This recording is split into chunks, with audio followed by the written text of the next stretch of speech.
હવે ખબર નહીં શું નડતરું છે. આગળ તો એને 3 વાર જેણે બી કર્યું, હવે શંકાના આધારે નામ લઈ શકીએ પણ પાકું પ્રૂફ નથી આપણી પાસે. 3 વખત એને ચારે બાજુથી ઘોર્યો હતો.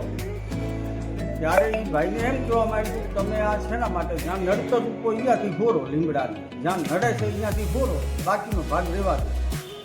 તો 3 વાર આ રીતની ચર્ચા થઈ છે.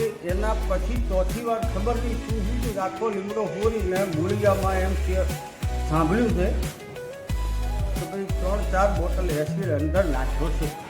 હવે એ સાંભળવામાં આવ્યું છે મારે, કોણે નાખ્યું શું નાખ્યું એ ખબર નહીં, પણ તમે અમારા સંઘના આગેવાન છે 2-3 જણા, એમને તમે પૂછો તો તમને કહીશ. કેટલા વર્ષથી આ લીમડાનો, જ્યારે લીમડો હજારો વર્ષથી જૂનો છે? આ લીમડો 40-50 વર્ષથી છે.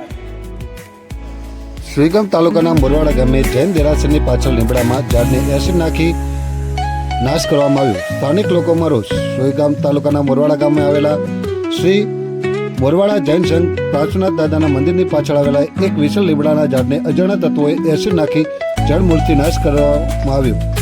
આ બનાવ સામે આવ્યો છે. આ ઘટનાની ગામમાં તથા જૈન સમાજમાં ભારે રોષની દુઃખની લાગણી જોવા મળી રહી છે. માહિતી મુજબ મંદિરની પાછળ વર્ષો જૂના લીમડાના ઝાડ માત્ર હરિયાળાનું પ્રતીક નહીં પરંતુ અનેક પક્ષીઓનું રહેઠાણ પણ હતું.